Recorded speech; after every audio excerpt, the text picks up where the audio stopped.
영광을 주께 찬송가 214장입니다.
영광을 주께 찬송가 181장입니다.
영광을 주께 찬송가 15장입니다.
다 같이 경배를 위해서 기도하시겠습니다. 사랑과 은혜가 풍성하시고 늘 저희들의 생에 자비로우신 아버지 하나님, 감사를 드립니다. 허물과 죄들 가운데 죽었으며 영원히 지옥의 나락으로 떨어져 파멸하서 겪는 저희 인생을 우리 주 예수 그리스도의 귀한 보혈의 공로로 갈보리 십자가의 구속 사역을 통하여 구원받아서 하나님의 자녀가 되고 또한 우리에게 바른 말씀을 주셔서 인생에서 가장 풍요로운 저희들 생애를 보낼 수 있도록 인도해 주심을 감사합니다. 이 깊어가는 가을 한 주 동안 하나님께서 저희들 잘 지켜주시고 염려해 주셔서 둘째 주 예배를 경배를 드릴 수 있도록 인도하심을 감사합니다.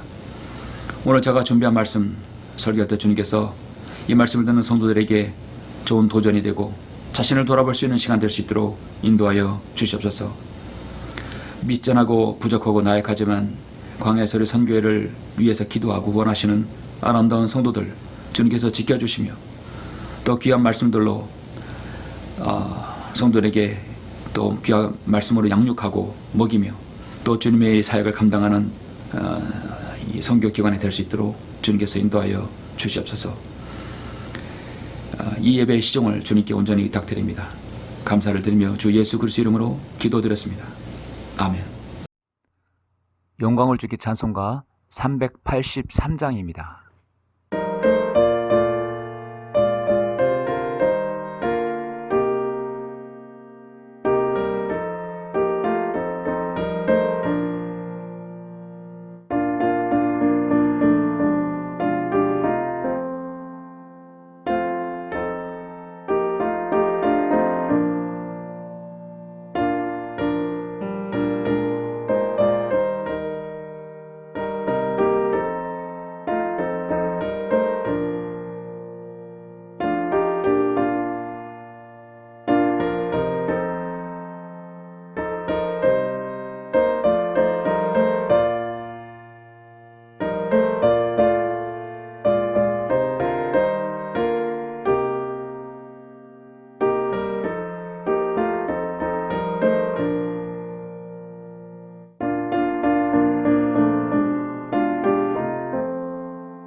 넘치옵니다. 괴로움과 죄가 있는 곳 나 비록 여기 살아도 빛나고 높은 저곳은 날마다 바라봅니다. 내 주여 내 맘 붙드사 그곳에 있게 하소서. 그곳은 빛과 사랑이 언제나 넘치옵니다. 의심의 한계 거치고 근심의 구름 없는 곳 기쁘고 참된 평화가 거기만 있사옵니다. 험하고 높은 이 길을 싸우며 나아갑니다. 다시금 기도하오니 내 주여 인도하소서. 내 주여 내 맘 붙드사 그곳에 있게 하소서. 그곳은 빛과 사랑이 언제나 넘치옵니다. 내 주여 내 맘 붙드사 그곳에 있게 하소서. 그곳은 빛과 사랑이 언제나 넘치옵니다. 내 주를 따라 올라가 저 높은 곳에 우뚝 서 영원한 복락 누리며 즐거운 노래 부르리. 내 주여 내 맘 붙드사 그곳에 있게 하소서. 그곳은 빛과 사랑이 언제나 넘치옵니다. 내 주여 내 맘 붙드사 그곳에 있게 하소서. 그곳은 빛과 사랑이 언제나 넘치옵니다.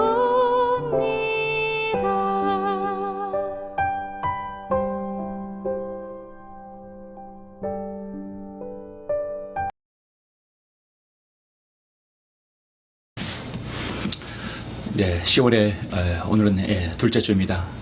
10월의 둘째 주 하나님 말씀 보시겠습니다. 오늘 말씀은 예레미야 5장을 보시겠습니다. 예레미야 5장 21절부터 24절까지 보도록 하겠습니다. 예레미야 5장 21절부터 24절까지 제가 봉독해 올리겠습니다. 눈이 있어도 보지 못하고 귀가 있어도 듣지 못하는 어리석고 지각이 없는 백성이여, 이제 이 말을 들으라. 너희가 나를 두려워하지 않느냐? 주가 말하노라. 모래를 바다의 경계로 두어 영속하는 법령으로 삼아 그것을 넘지 못하게 하였으며, 거기에 파도가 출렁거려도 이기지 못하며 파도가 노해도 그것을 넘지 못하게 하는 내 면전에서 너희가 떨지 아니하느냐? 그러나 이 백성은 반항하며 거역하는 마음이 있기에 그들이 반항하고 갔느니라. 또한 그들은 그들의 마음속에 자기의 때에 맞춰 이른 비나 늦은 비를 주시어 우리에게 추수에 정해진 주간을 보존케 두시는 주 우리의 하나님을 이제 두려워하자라고 말하지도 아니하느니라. 24절까지입니다. 이스라엘 백성들이 선지자의 말을 거역하고 또 배교함으로써 결국은 바벨론의 심판을 당하게 되죠. 그것을 보는 목도한 예레미야가 지금 이스라엘 백성을 향해서 선포하고 있습니다. 오늘 말씀을 해서 잠시 기도하시겠습니다. 거룩하시고 존귀하신 아버지 하나님, 주님께 감사와 찬양과 영광을 돌려드립니다. 예수 그리스도의 보혈로 구원받은 사랑하는 성도들, 10월의 둘째 주 주일을 맞이해서 이렇게 귀한 경배를 드릴 수 있도록 인도하심을 감사합니다. 오늘 저는 방금 봉독한 말씀을 토대로 해서 세월은 흐르고 흘러서 결국은 우리 주님께서 정한 시기에 우리는 다다른다는 걸 알 수 있습니다. 그것을 모르는 이스라엘 백성은 참으로 많은 심판을 받았고 지금도 고난 가운데 있습니다.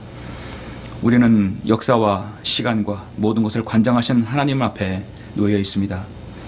주님께서 세상을 주관하신 걸 알고 이제 때에 따라서 이제 가을이 오고 겨울이 올 것입니다. 그리고 또 봄이면 주님께서 정하신 때, 이제 내년 봄이면 혹시라도 다시 오실 줄 우리는 알고 있습니다. 주님, 어느 때라도 주님께서 오시기에 우리가 아멘 주 예수에 오시옵소서 라고 정말 기다리는, 주님의 재림을 기다리는 신앙으로 살 수 있도록 인도하여 주시옵소서. 이 깊어가는 가을 하나님 말씀에 더 집중할 수 있도록 주님께서 인도해 주시길 원합니다. 이 예배 시종을 의탁드립니다. 제가 설교하는 이 시간도 주님께서 함께해 주시옵소서. 주 예수 그리스도 이름으로 기도드렸습니다. 아멘. 저는 오늘 말씀 제목을 성도의 가을 신앙이라는 제목으로 설교를 하고자 합니다. 성도의 가을 신앙. 가을 신앙이 있으면 뭐 겨울도 겨울의 신앙이 있고 그런 건 아닙니다. 이 가을에 우리가 한번 꼭 되짚어 봐야 할 신앙의 자세가 있습니다. 여러분, 요즘 정말 좋은 날씨가 계속되고 있습니다. 가끔 좀 비가 오고 날씨가 흐려도 대다수의 가을 날씨는 싫어하는 사람이 없을 것입니다. 코로나 팬데믹 3년 기간에 동안 잔뜩 움츠렸다가 조금 완화되어서 이제 여러 야외 행사들도 있고 정말 가을에 정치가 깊어가는 그런 시절입니다. 여러분, 가을하면 생각나는 단어가 무엇입니까? 성숙, 낙엽, 높은 하늘, 단풍잎, 은행잎, 귀뚜라미, 또 코스모스, 옛말로 말하면 운동회, 가을 운동회 했죠. 추수, 풍성한 과일들, 또 기러기, 국화, 귀뚜라미. 여러분, 이런 단어들이 생각나죠? 이런 단어들 읊어보면 정말 옛날이 기억납니다. 따스하고 시원한 가을 햇볕 속에서 고개를 푹 숙인 누런 벼이삭이며 살랑살랑 흔들며 손짓하는 가을 코스모와 또 잠자리들, 수수와 조, 이삭들을 제치면서 메뚜기를 쫓던 그 옛날 어린 시절이 아련히 눈에 선합니다. 그렇게 청명하고 높은 가을 하늘, 그때 그 시절의 가을 밤은 가로등도 조명등도 필요 없었을 때였습니다. 중천에 높이 뜬 휘영청 밝은 달빛 아래서 온 동네를 들판을 휘젓고 다니면서 술래잡기 하고 정말 도구가 없어도 재밌게 놀면서 날이 새는 줄 몰랐습니다. 그러다가 배가 고프면 남의 무명밭에 들어가서 사과나 배, 과일 등을 따먹고 다음날 혼 좀 나면 그만이었습니다. 요즘 같으면 상상할 수 없는 때이죠. 이 설교를 들으시는 50대, 60대 연령층은 지금 너무도 많은 변화를 겪고 있습니다. 저 설교를 듣는 연령층을 분석해 보면 50대, 60대가 가장 많더라고요. 지금은 최첨단 스마트 시대로 들다 보니까 정말 정신없이 세상이 바뀌고 있습니다. 세상이 10년 바뀌는 것이 요즘은 1년이면 다 바뀌고 있습니다. 그래서 요즘은 나이를 10년 거꾸로 잡아봐야 됩니다. 60이면 50대로 봐야 되고 50이면 40대로 봐야 된다고 합니다. 그만큼 또 많은 의학과 좋은 것들이 의약품들이 나와서 사람을 더 젊어지게 하고 있습니다. 세상이 바뀌고 있습니다. 하늘도 기울도 모두 다 바뀌고 있습니다. 세상 사람들의 사고방식도 바뀌고 있습니다. 어떤 때는 생각해보면 우리들의 정서가 바뀐 것인지 아니면 세상이 정말 바뀐 것인지 모를 정도로 헷갈립니다. 아무튼 가을이 오면 누구나 숙연해지고 무엇인가를 생각나게 합니다. 학창시절에 알고 있던 유명한 시인 윤동주 시인을 아시죠? 내 인생에 가을이 오면이라는 시가 있습니다. 윤동주 시이죠. 내 인생에 가을이 오면이라는 시를 잠시 읊어보면 중간중간 제가 읊어보겠습니다. 내 인생에 가을이 오면 나는 나에게 물어볼 이야기들이 있습니다. 내 인생에 가을이 오면 나는 나에게 사람들을 사랑했느냐고 물을 것입니다. 내 인생에 가을이 오면 나는 나에게 열심히 살았느냐고 물을 것입니다. 내 인생에 가을이 오면 나는 나에게 사람들에게 상처 준 일이 없느냐고 물을 것입니다. 내 인생에 가을이 오면 나는 나에게 어떤 열매를 얼마만큼 맺었느냐고 물을 것입니다. 그때 자랑스럽게 말을 할 수 있도록 내 마음밭에 좋은 생각과 씨를 뿌려놓아 좋은 말과 좋은 행동의 열매를 부지런히 키워야겠습니다. 참으로 이걸 어떻게 우리 영적으로 적용시키면 너무나 좋은 시죠. 내 인생에 가을이 오면, 지금은 시절이 가을이죠. 여러분의 인생에도 가을이 있고 또 노년에 겨울이 있을 것입니다. 내 인생에 중년에 가을이 오면 사람들에게 상처 준 일, 또 내가 얼마만큼 열매를 맺었는가, 얼마만큼 내가 열심히 살았는가에 대해서 한번 되짚어보라는 것이죠. 정말 내 인생에 가을이 오면 나는 무엇을 준비해야 되는가? 저는 깊어가는 이 가을에 우리의 신앙이 어떤 마음으로 주님을 섬겨야 되는지, 성경은 무엇이라고 말씀하는지 함께 잠시 말씀을 통해 숙고해 보고자 합니다. 오늘 본문 말씀은 예레미야 5장의 말씀입니다. 5장 1절은 한 시대의 영적 지도자가 얼마나 중요한지를 보여주는 구절이죠. 너희는 예루살렘의 거리를 여기저기 달려서 이제 보고 알며 거기 넓은 곳을 서서 찾으라. 만일 너희가 한 사람이라도 찾을 수 있다면 공의를 행하고 진리를 구하는 누군가가 있다면 내가 그 성읍을 용서하리라 했어요. 정말 이스라엘에 있어서 한 사람이 너무도 소중했습니다. 하나님의 말씀을 준수하고 따르는 그 한 사람이 너무도 소중했습니다. 대다수의 사람들이 어떤 상황이냐면 눈이 있어도 보지 못하고 귀가 있어도 오늘 보면 21절입니다. 듣지 못하는 어리석고 지각이 없는 백성이여 이제 이 말을 들으라. 너희가 나를 두려워하지 않느냐? 주가 말하노라. 모래를 바다의 경계로 두어 영속하는 법령으로 삼아 그것을 넘지 못하게 하였으며 거기에 파도가 출렁거려도 이기지 못하며 파도가 노해도 그것을 넘지 못하게 하는 내 면전에서 너희가 떨지 아니하느냐? 나는 시간과 자연의 모든 것을 인간의 생사화복을 주장하시는 관장하는 하나님인데 너희는 아직도 내 면전에서 두려워하지 않느냐? 그러나 이 백성은 반항하며 거역하는 마음이 있기에 그들이 반항하고 갔었느니라. 또한 그들은 그들의 마음속에 자기의 때에 맞춰 이른비나 늦은비를 주시어 우리에게 추수에 정해진 주간을 보존해 두시는 주 우리의 하나님을 이제 두려워하라 했는데 두려워하지 않았다는 것이죠. 때에 따라서 하나님께서 적절한 비와 또 모든 날씨와 환경을 주장해서 그 가나안 땅에서 먹고 살게 해줬지만 그들은 그것을 하나님의 은혜를 잊어버렸습니다. 예레미야는 BC 600년경에 북쪽 이스라엘은 아시리아에게 멸망당했고 남쪽 유다 역시 매우 어려운 상황에 처해져 있습니다. 정치적으로 강대국인 신흥 바빌론과 이집트가 호시탐탐 이스라엘을 노리고 있습니다. 그러나 제사장들은 하나님을 찾지 않고 바알의 이름으로 예언하는 악행을 저지르고 있습니다. 관리들은 탐욕에 빠져 부패했습니다. 백성들은 다른 신들에게 분향하며 자기 손으로 만든 것에 절을 하며 우상을 숭배하고 있습니다. 남자들은 거리에서 여자를 구하는 음란함에 빠져 있습니다. 지도자로부터 시작해서 모든 백성이 이르기까지 총체적인 부정과 불의에 빠지고 말았습니다. 한 국가가 그렇게 빠져 있을 때 이 한 사람 예레미야는 어떤 마음으로 말씀을 선포했겠습니까?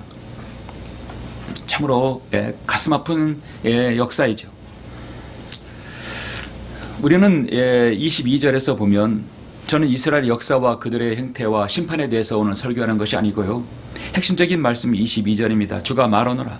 모래를 바다의 경계로부터 두어 영속하는 법령으로 삼아 그것을 넘지 못하게 하였으며 거기에 파도가 출렁거려도 이기지 못하며 바다고 노웨에도 그것을 넘지 못하게 하는 내 면전에서 너희가 떨지 아니하느냐. 하나님께서는 사시사철 모든 것을 주장하시는 관장하시는 하나님이라고 말씀하고 있습니다. 전도서 1장 4절부터 8절 보시면 한 세대가 지나가고 또 다른 세대가 오나 땅은 영원히 남아있으며 또한 해도 뜨고 지며 그 떴던 자리로 급히 돌아가는도다. 바람은 남으로 불다가 북으로 돌이키며 계속해서 불다가 그 순환을 따라 다시 돌아가는도다. 모든 강물은 바다로 흘러가나 바다는 여전히 채워지지 않으며 강물들은 발원한 곳으로 다시 돌아가는도다. 계속해서 순환이 되는 것입니다. 봄이 오면 여름이 오고 또 가을이 겨울이 옵니다. 물론 어떤 날은 1년 내내 사시사철 겨울이 오고 또 겨울이 오고 여름일 수도 있지만 우리나라는 사시사철이 있습니다. 정말 아름다운 나라, 좋은 나라입니다. 정말 복받은 나라입니다. 최상의 조건을 받은 자연 조건, 환경을 우리는 가지고 있습니다. 우리는 정말로 좋은 시절을 지금 맞고 있죠. 가장 깊어가는 가을 정취를 맞고 있습니다. 이 모든 것도 하나님의 은혜이고 하나님께서 그것을 누리게 해 주셨습니다. 하나님께서는 자연과 모든 걸 관장해서 이스라엘 백성들이 살게 하도록 하셨지만 그들은 배교하였습니다. 하나님께서 지금 이 민족, 이 나라를 하나님께서 붙드셔서 아직도 우리는 자유 대한민국에서 주님을 섬기고 있습니다. 그리고 좋은 시절, 좋은 환경, 여러분 좋은 이 자연 환경을 우리가 누리고 있습니다. 이제 이것이 언제 또 이제 다시 올 줄 모릅니다. 내년에 주님께서 오시면 우리는 가을을 맛보지 못합니다. 오히려 더 좋습니다. 혹여나 이 가을이, 이 깊어가는 가을이 우리 생애 마지막 가을일 수도 있습니다. 우리는 그렇게 기도할 뿐입니다. 그렇다면 이 깊어가는 가을에 정말 우리의 가을의 신앙을 가지고 있어야 되는데 그것은 무엇이 필요한가?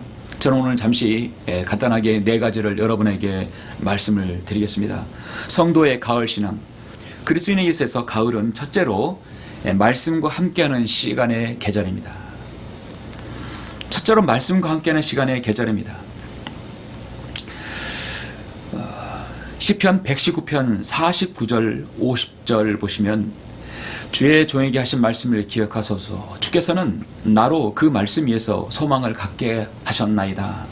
이 말씀은 나의 고난 중에 나의 위로가 되었으니 이는 주의 말씀이 나를 소생시키었음이니이다. 119편 133절에 보면 나의 걸음들을 주의 말씀에 고정시키시어 어떤 악도 나를 주관하지 못하게 하소서. 정말 우리는 구구절절 119편을 보면은 매 구구절절 하나님 말씀에 집중을 하는 것입니다. 하나님 말씀 나에게 위로와 소망이 되고 또 악이 나를 주관하지 못하게 말씀으로 나를 고정시키는 역할을 한다는 것입니다. 어디 여러분 49절 50절 이 133절 뿐이겠습니까? 119편을 읽다 보면은 우리는 상과 더보면 하나님 말씀이 우리에게 얼마나 유익한지를 말씀하고 있습니다. 가을은 독서의 계절이라고 합니다. 1800년 다산 정약용은 자신을 신뢰하고 후원해준 정조가 세상을 떠나자 자신의 그 서울 생활을 정리하고 가족을 이끌고 고향 광주군 초보면 마을로 내려와서 학문에 정진하고자 서당을 차렸습니다. 그러면서 아동교육에 힘쓰면서 이런 글을 남겼습니다. 인생에 독서할 수 있는 시간은 5년에 그친다. 11살은 이제는 아직도 못 모르고 17세 이후로는 여러 가지 욕망이 생겨 책을 읽어도 그다지 깊은 유익함이 없다. 그 중간에 5년이 독서할 수 있는 가장 좋은 시간이다. 그래서 경몽정지 독서 1월이라는 말을 했습니다.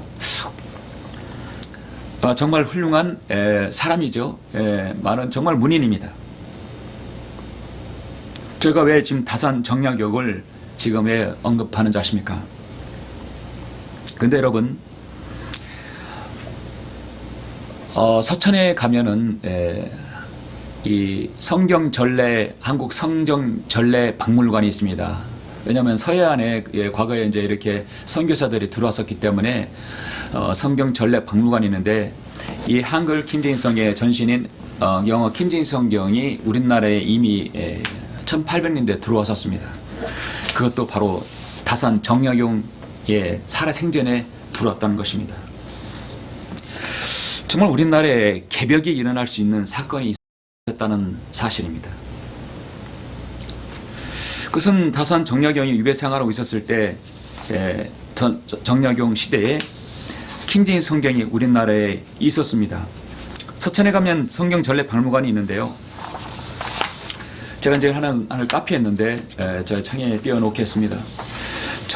그대로 이제 성경 전래 박물관을 제가 사진을 찍어서 이렇게 놨는데요. 그대로 읽어보면 다산 정약용 시문집의 킹 제임스 성경 이야기. 병자년 1816년 가을에 큰 배 한 척이 남포현 바다에 정박하고 있었다. 그래서 지방관 및 수영 역관들이 그곳에 정박한 이유를 물었다. 그러자 그들은 본래 영길리국 사람인데 청나라 황제를 뵙고 귀국하는 길에 이곳을 지나가게 되었다. 라고 답하면서 두 권의 책자를 주었다. 그들이 준 책 두 권은 바로 가로 세로 아주 작은 글씨로 되어 있어 비변사에 2품 이상의 재상들이 모여보고 나서 각각 몇 장씩 뜯어다가 집안 사람들에게 주었기 때문에 지금에 와서 상고할 수 없다. 저들이 저의 나라 토소라고 해서 우리에게 준 것인데 이해하는 사람이 없어 무슨든지 알 수 없었다. 책 두 권을 줬는데 그 중에 한 권은 이해할 수 없어 무슨 책인지 알 수 없었다. 그러나 이 책은 후에 킹 제임스 성경으로 밝혀졌다. 여러분, 우리나라에 최초로 먼저 들어왔던 성경은 바로 킹 제임스 성경이었습니다. 이 성경이 한국말로 번역이 되어서 이 민족을 이끌었다면 우리는 초인류 강대국 세계 최강의 한국이 되었을 것입니다. 너무나 안타까운 이야기죠. 그런데 이 킹 제임스 성경은 그냥 묻혀버리고 말았던 것이죠. 1816년도의 일이었습니다. 한글 킹 제임스 성경이 1994년에 나왔으니요. 여러분 몇 년의 시간이 흘렀습니까? 100년, 200년 이상이 흘렀죠.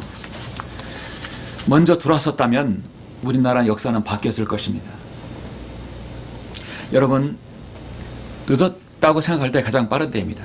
지금 여러분 앞에는 바른 말씀의 한글 킹 제임스 여기 놓여 있습니다. 이 깊어가는 가을에 하나님 말씀, 여러분 신앙에 도움되는 좋은 양서들을 읽을 수 있는 여러분 최적의 시간들입니다.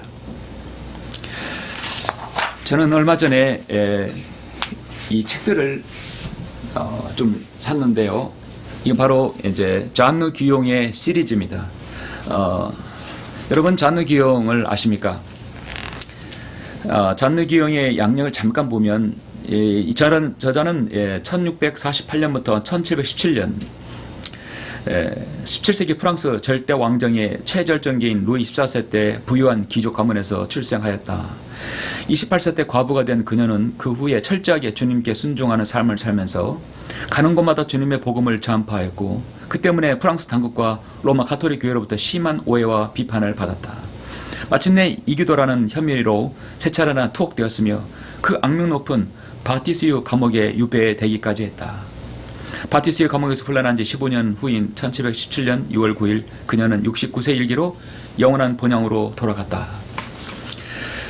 많은 훌륭한 신앙의 유인들이 있지만 그 많은 훌륭한 이인들 중에 정말로 순전하고 좀 현숙한 여인 중에 여인인 잔느 귀용이라는 여인이 있습니다.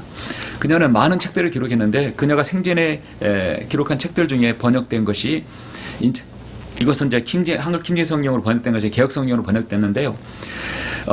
그나마 여기서 이 말씀 구절을 한글 킹제임스 적용시킨다면 정말 놀라운 책이 되죠. 교리뿐만 아니라 또 여기에 있는 묵상의 책들이 너무 좋습니다. 영혼의 폭포수, 하나님과의 연합, 하나님을 경험하는 기도, 또 예레미야, 영적 성장 깊이 이해하기, 예수 그리스도와의 친밀함. 정말 읽어도 기가 막힌 책입니다. 예수 그리스도 깊이 체험하기, 또 창세기 주석이 있습니다. 그리고 무엇보다도 또 잔느경의 순전한 사랑, 잔느경의 역사 일대기를 또 여기에 넣어놨는데요. 정말 얼마나 훌륭한 신앙인인지 알 수 있습니다. 깊어가는 가을 여러분, 하나님의 말씀과 이런 좋은 양서들을 읽으면 여러분에게 엄청나게 많은 유익이 있을 것입니다. 성도의 가을 신앙, 그리스도인에서 가을은 두 번째로 그리스도로 단장하는 계절입니다. 무엇보다도 가을은 단풍의 계절이죠. 온 강산은 붉게 노랗게 주황으로 옷을 갈아입는 계절입니다. 노란색, 주황색, 붉은색으로 어우러진 단풍을 싫어하는 사람이 있을까요? 예, 정말 좋지요. 가을은 나무들이 아름다운 옷을 입는 단풍의 계절입니다. 가을 단풍 정말 멋있습니다. 아름답습니다. 사람들이 산으로 들로 올라갑니다. 옷이 날개다라는 말이 있습니다. 우리 성도도 옷을 잘 입어야 하죠. 성도가 입어야 할 옷은 어떤 옷인가요? 온 산과들이 하나님께 창조하신 그 피조물들이 옷을 단풍으로 갈아입었습니다. 좀 아름답게 주님께서 수놓은 그 단풍들을 입고 있습니다. 우리 그리스도인들도 정말 더 아름답게 단장해야 할 시기가 아닌가 생각합니다. 고린도서 3장 12절에 보면 그러므로 너희는 하나님의 택함을 받고 거룩하고 사랑받은 자로서 자비로운 마음과 친절과 마음의 겸손과 온유와 오래 참음으로 옷 입으라. 우리가 이런 아름답게 옷 입는 것은 영적인 옷들은 사실 사시사철 필요한 것이죠. 베드로전서 5장 5절에 보면 이와 같이 너희 젊은이들아 장로에게 복종하라. 너희 모두가 서로 복종하고 겸손함으로 옷 입으라. 이는 하나님께서 교만한 자들을 대적하시고 겸손한 자들에게 은혜를 주심이니라. 공통된 점은 우리가 옷 입어야 할 것은 친절한 마음의 겸손이라 하겠습니다. 사랑과 겸손의 옷. 사랑은 상대를 도와주는 것이요 겸손은 상대를 존중하는 것이죠. 로마서 13장 14절 15절에서도 나자와 같이 단정히 행하고 흥청거리거나 술 취하지 말고 음란하거나 방탕하지 말며 다투거나 시기하지 말고 오직 주 예수 그리스도로 옷 입고 정욕을 채우려고 육신을 위해 계획하지 말라. 우리는 이미 예수 그리스도의 옷으로 갈아입은 사람들입니다. 그리고 우리가 하나님 말씀을 인해서 이렇게 단정히 행하고 흥청거나 술 취하지 말라 하겠습니다. 그리스도로 옷 입고 정욕을 채우려고 육신을 위해서 계획하지 말라고 말씀하고 있습니다. 우리가 정말 단장해야 할 것들은 주님의 옷으로 하나님의 말씀으로 단장해야 되는 것이죠. 성도의 가을 신앙 두 번째로 그리스도인에게 가을은 세 번째로 그리스도인에게 열매를 맺는 계절입니다. 우린 열매를 맺는 계절에 지금 왔습니다. 무엇보다도 가을은 추수의 계절이죠. 많은 열매들이 오고 백허가 또 과일들이 풍성한 계절입니다. 여러분 로마서 12장 17절 21절을 잠깐 보시죠. 로마서보다 마태복음 12장 33절을 보시겠습니다. 마태복음 12장 33절을 보시겠습니다. 나무도 좋고 열매도 좋다고 하든지 나무도 나쁘고 열매도 나쁘다고 하든지 하라. 이는 그 열매들로 그 나무를 알기 때문이라. 그 열매들로 그 나무를 알기 때문이라. 여러분의 향한 영적인 열매들은 무엇인가의 결과물입니다. 어떻게 무엇을 심었든지 결과물입니다. 잠언 20장 30절 33절 4절 보면 다툼을 그치게 하는 것이 사람에게 영예이나 어리석은 자는 누구나 쓸데없이 참견하느니라. 게으른 자는 춥다고 밭을 갈지 아니하리니 그리하여 추수 때에 그가 구걸하겠으나 아무것도 얻지 못하리라. 정말 추수 때 가을이죠. 가을에 추수를 하려면 무엇인가를 심어야 됩니다. 우리 주님께서 마태복음 9장에서 36절에서 주께서 무리를 보시고 그들을 가엾게 여기시니 이는 그들이 목자 없는 양과 같이 지치고 흩어졌습니다. 그때 주께서 제자들에게 말씀하시기를 참으로 추수할 것은 많으나 일꾼들이 적구나. 그러므로 추수의 주께 기도하여 추수할 일꾼들을 보내주소서 하라. 여러분 추수하면 가장 중요한 귀중한 추수는 무엇입니까? 바로 혼들을 추수하는 것입니다. 지옥으로 떨어져가는 혼들에게 복음을 전하는 것이 가장 귀한 추수이죠. 이 열매 맺는 가을에 우리가 한 사람도 하나님 말씀을 전하여서 추수하는 것 너무도 필요한 것입니다. 빌립보서 1장 11절에서 사도 바울은 빌립보 교회를 향해서 예수 그리스도를 통하여 의의 열매들로 가득 차서 하나님께 영광과 찬양이 되기를 바란다고 말씀하고 있습니다. 의의 열매들은 무엇입니까? 성령 열매들은 11가지, 12가지 열매가 분명히 있다겠죠. 예.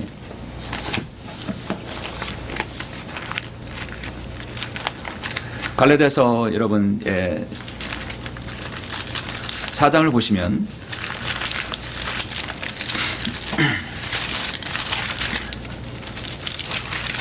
갈라디아서 5장을 보시면 그러나 성령 열매는 사랑과 기쁨과 화평과 오래 참음과 친절과 선함과 믿음과 온유와 절제니 그러한 것을 반대할 법이 없느니라. 예. 사랑, 기쁨, 화평, 오래 참음, 친절, 선함, 믿음, 온유, 절제. 예. 이 9가지 열매. 너무도 귀한 것들이죠. 눈에 보이는 열매가 있고 보이지 않는 열매가 있습니다. 열매는 어떻습니까? 열매는 성취감이 있는 것이죠. 열매는 무엇인가 잘 뿌렸기 때문에 열매를 거둘 수 있는 것입니다. 성령 열매 중에 하나도 못 맺으면 그건 열매라고 할 수 없는 것이죠. 누가복음 13장 6절부터 9절에서 보면 포도원에 무화과 나무를 심은 지 어떤 사람이 1년이 되고 2년이 되고 3년이 되니까 열매 맺지 않자 몹시 노했습니다. 이 나무는 땅만 묵히고 필요가 없다고 해서 나무를 찍으라고 하는 것이죠. 도끼가 나무 뿌리에 놓였으니 열매 맺지 않은 나무마다 찍어버리라고 주님께서도 말씀하십니다. 나무는 열매를 맺지 못하면 불에 들어가야 되는 것이죠. 우리 그리스도인도 우리 인생에 있어서 열매를 맺을 때가 있습니다. 그 열매 맺을 때는 언제인가요? 주님께서 바로 추수해 주께 기도하여 추수할 일꾼들을 보내주소서 하라. 이 마지막 시대에 우리가 저와 여러분들이 마지막 추수꾼인 것입니다. 신천지의 추수꾼이 아니라 진짜 추수할 일꾼들이 바로 저와 여러분들입니다. 복음을 알고 성경을 아는 여러분들이야말로 바로 추수의 일꾼들이죠. 농부가 무화과 나무를 심었을 때 잎이 무성하기를 기대하지 않습니다. 열매를 기대했다는 것입니다. 농부들이 봄을 싣고 여름에 땀 흘리며 가꾸는 목적은 화려하게 피는 꽃도 아니고 이파리가 아닙니다. 우거진 녹음이 아닌 가을의 열매를 기대하고 수고를 하는 것입니다. 나의 신앙의 열매를 맺을 일도 분명히 있을 것입니다. 오랜 기간 뿌렸다면 여러분도 거둘 날이 있을 것입니다. 갈라디아서 6장 9절에 보면 선을 행하다가 낙심하지 말지니 쓰러지지 아니하면 때가 되어 거두리라 말씀하였습니다. 언젠간 거두게 되어 있습니다. 이 풍성한 가을에 거두든지 주님께서 오실 직전이라도 거둘 것입니다. 때가 되면 거둔다고 분명히 말씀하고 있습니다. 성도의 가을 신앙 마지막 4번째는 겨울을 준비하는 신앙입니다. 그 겨울은 인생의 겨울일 수 있습니다. 여러분, 늦가을은 추운 겨울을 또 예비하는 시간입니다. 올해는 김장 배추가 비싸서 월동 준비하는데 돈 많이 든다고 합니다. 사람들은 월동 준비 먹을 걸 준비하기 위해서 김장도 하고 뭘 준비하고 있죠. 가을은 만산 초목이 명춘 3월을 기약하고 동지 설하는 추운 날을 위하여 든든히 월동을 준비하고 또 깊이 잠드는 계절입니다.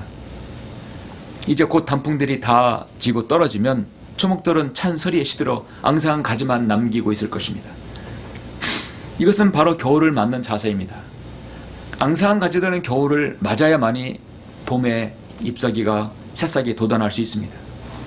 모든 인생은 가을이 있습니다. 그리고 그 가을은 바로 겨울을 준비해야 합니다. 우리 인생의 과정을 보면 씨를 뿌리하는 계절, 젊은 시절이 있고 이를 마무리하고 거둬들이는 가을이 있고 또 그것을 결실을 거두어서 누릴 수 있는 노년이 있습니다.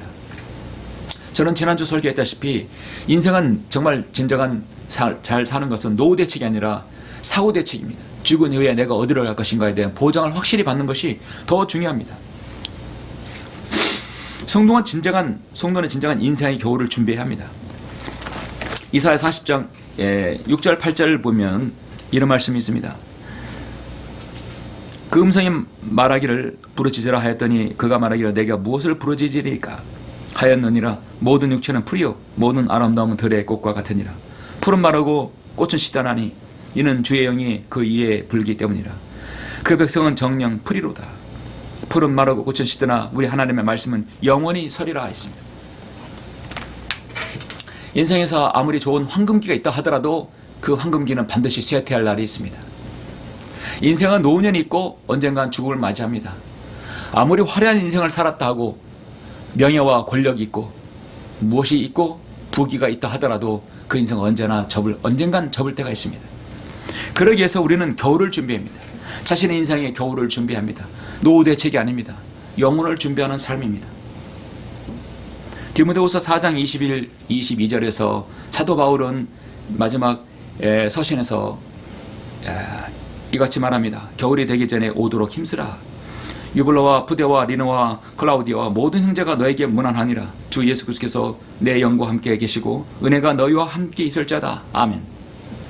겨울이 되기 오전에 힘쓰라. 사도 바울은 단순히 어떤 차가운 추운 겨울만을 얘기하는 것이 아닙니다. 사도 바울은 이제 순교를 눈앞에 두고 있습니다. 지금 로마 감옥에 있습니다. 그의 인생은 가을을 지났고 겨울이 올 수도 있습니다. 순교를 눈앞에 있습니다. 사랑하는 가족이 있는 것도 아닙니다. 편안히 여생을 보낼 집이 있는 것도 아닙니다. 장례를 치러줄 만한 돈 저금 통장에 들어있는 것도 아닙니다.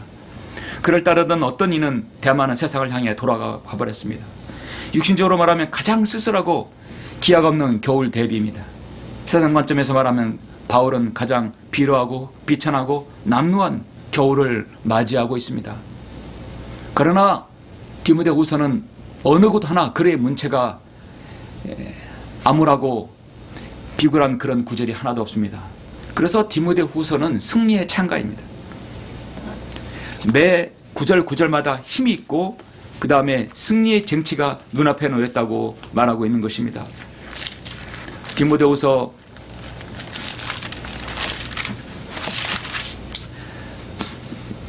4장 8절에 보면 이후로는 나를 위하여 의의 멸관이 마련되어 있어 의로운 재판관이신 주께서 그날에 그것을 내게 주실 것이며 또 나뿐만 아니라 그의 나타나심을 사모하는 모든 사람에게도 주실 것이라. 너는 내게 속히 오도록 힘쓰라. 주께서는 나를 모든 악한 일에서 구해내시고 그의 하늘나라에 이르기까지 나를 보호하시니니 영광이 그분께 영원문토록 있기를 원하노라. 아멘. 주 예수 그리스도께서 내 영과 함께 계시고 은혜가 너희와 함께 있을 자다. 아멘. 디모데후서는 정말 승리의 찬가입니다. 사도 바울이 순교하기 직전에 쓴 마지막 서신입니다. 문체에 힘이 있고 말씀에 힘이 있고 능력이 있고 그 다음에 희망이 있습니다.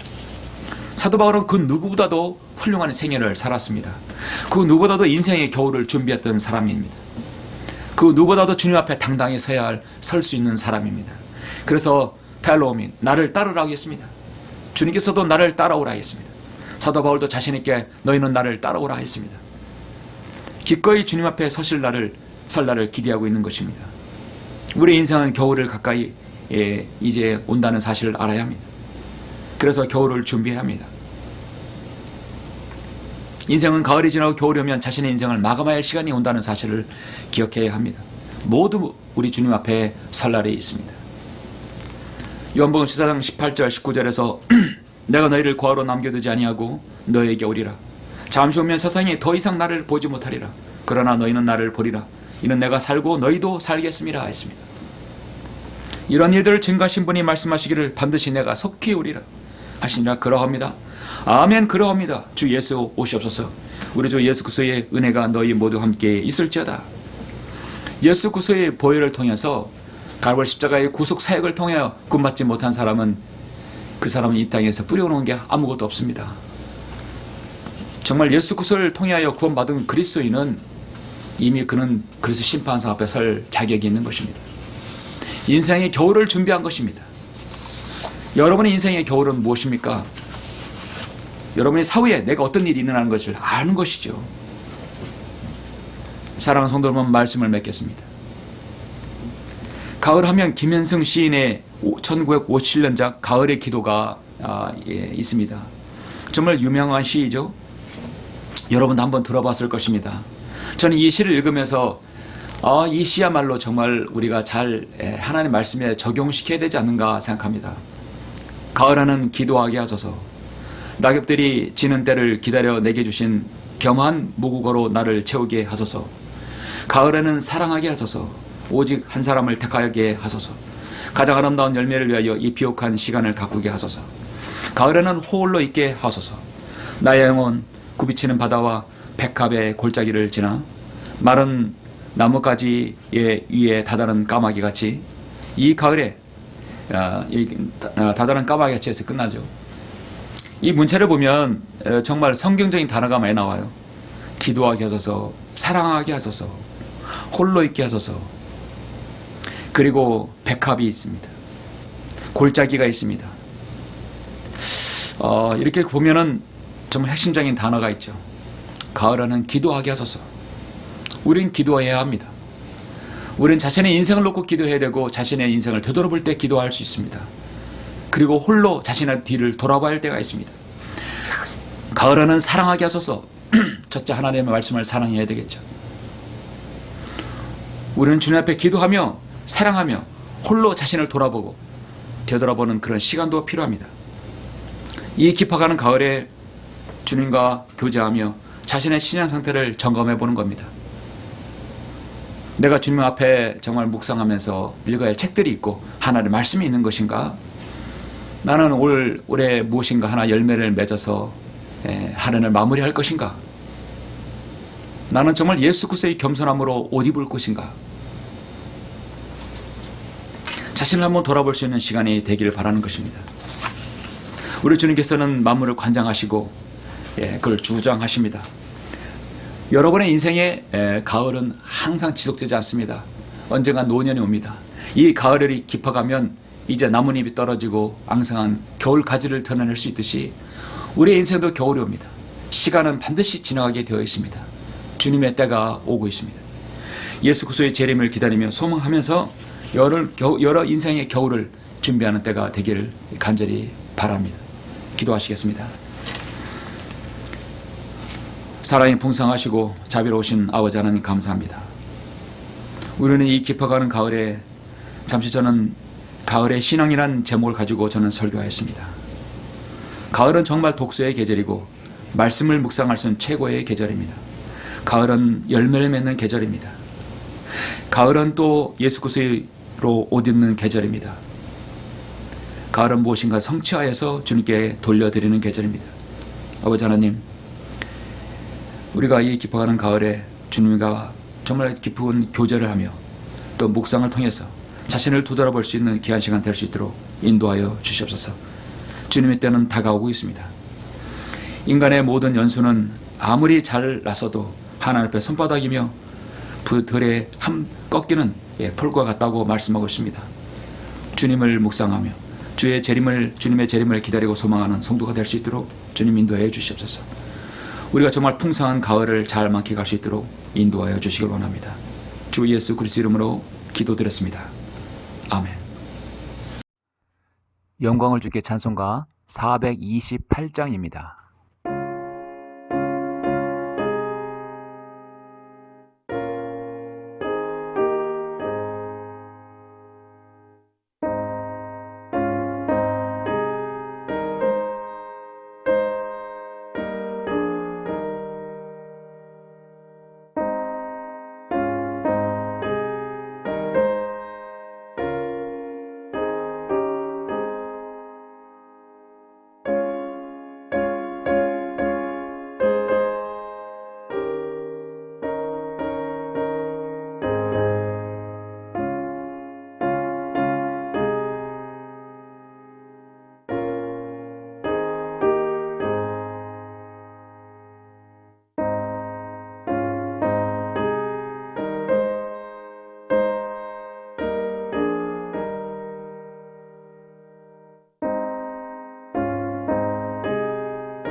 다 같이 기도하심으로 예배를 마치겠습니다. 존귀하시고 거룩하신 아버지 하나님, 감사를 드립니다. 늘 저희들을 사랑해 주심으로 저희가 필요한 것, 저희가 기도하지 않아도 주님은 예비해 주시고 우리에게 필요한 것들을 적절히 주시며 늘 풍족해 주신 주님께 감사를 드립니다. 빛 깊어가는 가을에 저희들 하나님의 말씀을 통해서 묵상하고 또 자신을 되돌아보는 귀한 시간 가질 수 있도록 인도하심을 감사합니다. 이 경배에 참여하는 여러 지체들, 홀로 사무실에서 또 그 어떤 장소에서도 영과 진리로 드리는 경배에 드리는 성도들 주님께서 함께해 주시고 기도의 응답해 주시옵소서. 이 가을에 정말 우리가 열매를 맺고 또 주님과 묵상하며 기쁜 교제의 시간을 가지며 자신을 돌아볼 수 있는 귀한 시간대들 될 수 있도록 주님께서 인도하여 주시옵소서. 성도들이 각자 가시는 모든 일들 특별히 건강 지켜주셔서 저희들이 건강 상하여서 이 가을에 아프지 않도록 저희들 염려 주시옵소서. 한 주 동안 우리의 모든 일들을 주님께서 관장해 주셔서 아름다운 간증 가지고 다시 예배에 참여할 수 있도록 주님께서 인도하여 주시길 원합니다. 모든 것을 감사드리며 주 예수 그리스도 이름으로 기도드렸습니다. 아멘.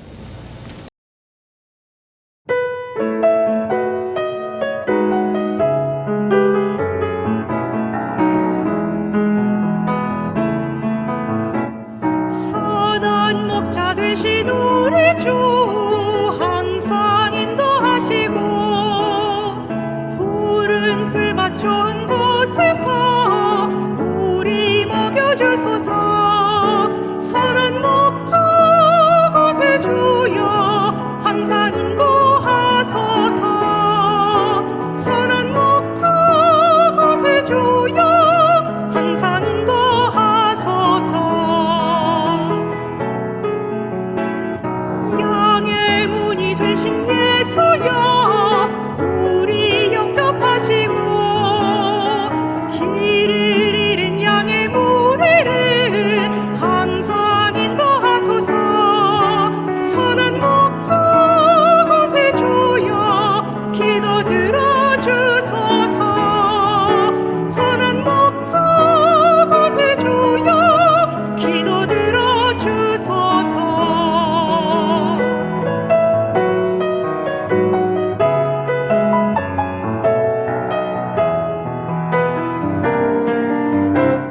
흠이 많고 약한 우리를 용납하여 주시고 주의 넓고 크신 은혜로 자유 얻게 하셨네. 선한 목자 곳에 주여 지금 나아갑니다. 선한 목자 곳에 주여 지금 나아갑니다. 일찍 주의 뜻을 따라